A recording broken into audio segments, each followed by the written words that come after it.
Graduated in Fort Capel, Saskatchewan, so a valley boy, but was a farmer in the Sedley area for about 8 years. Now into the city for 7 years now. How was your youth? Good, bad memories, the family, school? Family's always been good. School's always been a challenge, but I graduated in 2000, a millennium kid. That pretty normal life. Okay. What is your job? My job right now is I'm the owner of Head Novelties in Regina, Saskatchewan. We are one of the only legal cannabis specialty stores in Canada. What does it offer? Well, different from a lot of shops in Regina that are called hemp shops. When I opened my shop 5 years ago, similar to other shops, we said for tobacco use only. 3 years ago, I was given a license to grow medically. It was kind of a small contract from the government to grow for a sick person here in Regina, to grow medical cannabis and to sell medical cannabis. So with that allowed me to say that the items that I sell aren't for tobacco use but fully intended for cannabis use. There are people who are given licenses to use it for medication, which has been proven to help a lot of cases from AIDS to cancer to glaucoma. But the government themselves don't tell people how to safely ingest it or how to safely grow it. So that's kind of where we come in. What were you doing before this? Last job, let's say. Well, before this, to get this started, obviously I needed some type of money. Parts of that was working for the city of Regina as a pool technician and also a pawnbroker for 3 years before I opened this as well. What made you decide to choose this job / business? Well, when a person does enough research and you can and you find out what the truth is about it. Some people either fight for that so that other people can learn about it and we can make a difference. It just takes something as simple as one person to voice their opinion to make a difference between another person. So. There must have been a lot of challenges on the way. The law with customers, the area. Oh yeah, for sure. Like any business, there's always challenges, but as soon as hemp or marijuana is mentioned, you get a lot of issues.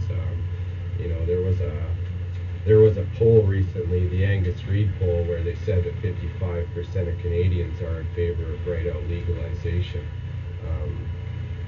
If that were true, then marijuana should be legalized, and all this, and all these things come into play with the business. And for something as simple as insurance, I've had troubles with before I even had my license. I made a head lead, a hemp lead for hemp awareness, which I was kicked out of the Buffalo Days Parade my first year open. That was quite controversial and made the papers. What is head lead? Just for the people that don't know. Head lead was a mascot that I got a man from Walt Disney to make for me to serve as a purpose to help people, educate people on hemp awareness, and obviously to get the advertising up for my store, because we don't get a lot because we are so controversial.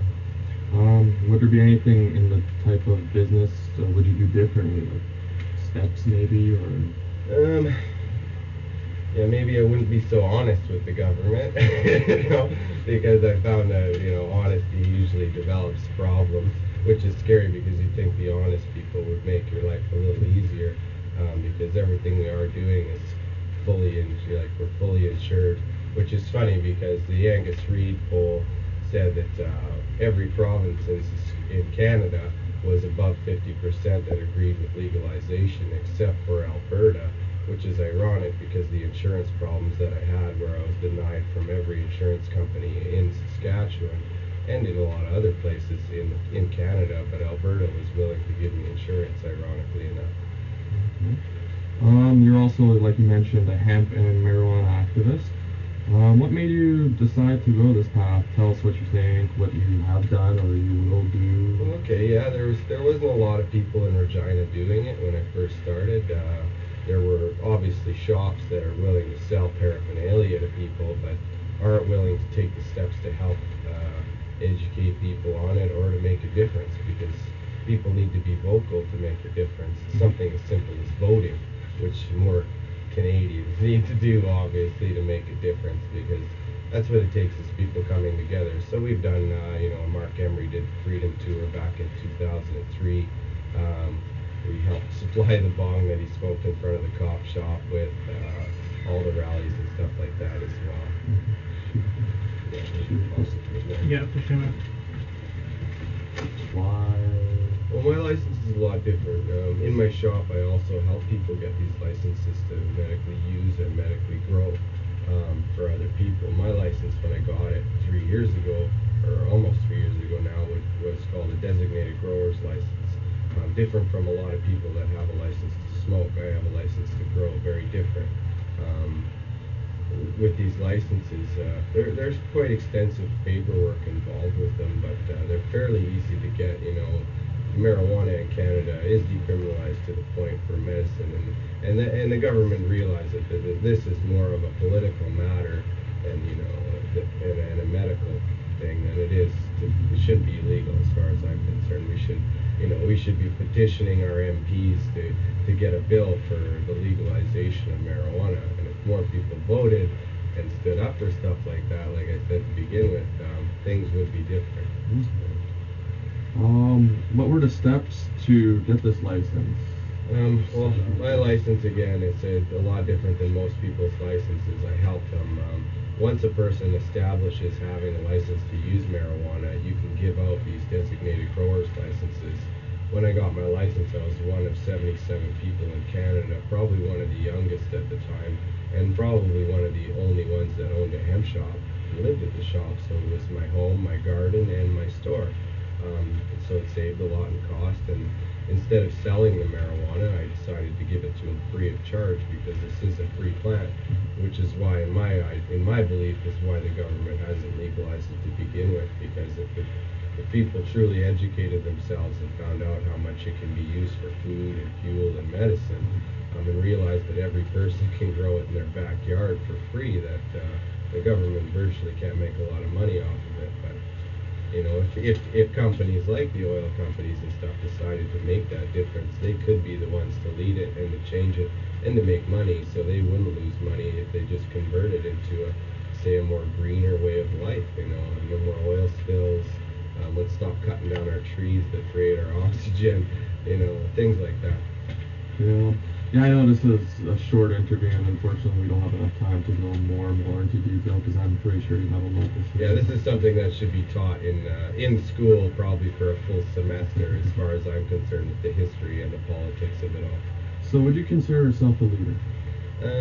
Maybe not a leader. I'm definitely one of those people that are willing to stand up and say what I believe in, and more people, they don't have to agree with me. I've never told anybody that smoking marijuana is healthy. It's not. But the studies that have been done, if you do the research, say on the research at the U of C with HU210, you can go on Health Day's website and find out about the treatments of lung cancer and how it could, help our problem with our health care right now, with the amount we spend on people who smoke cigarettes that our government allows us to use today still.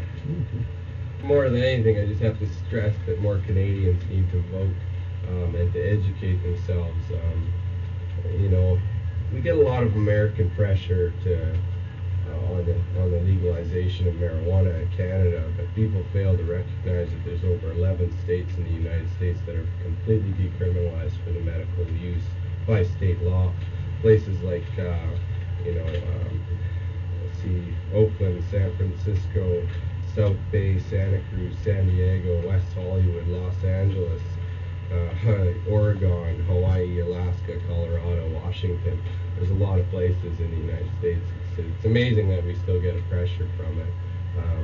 We need to legalize and regulate, and when people finally get involved and make a difference and vote, it will change, and we'll definitely see the legalization of marijuana within, I'm hoping before I get to be an old man. All right, well, thank you very much for your time. No problem. Cheers.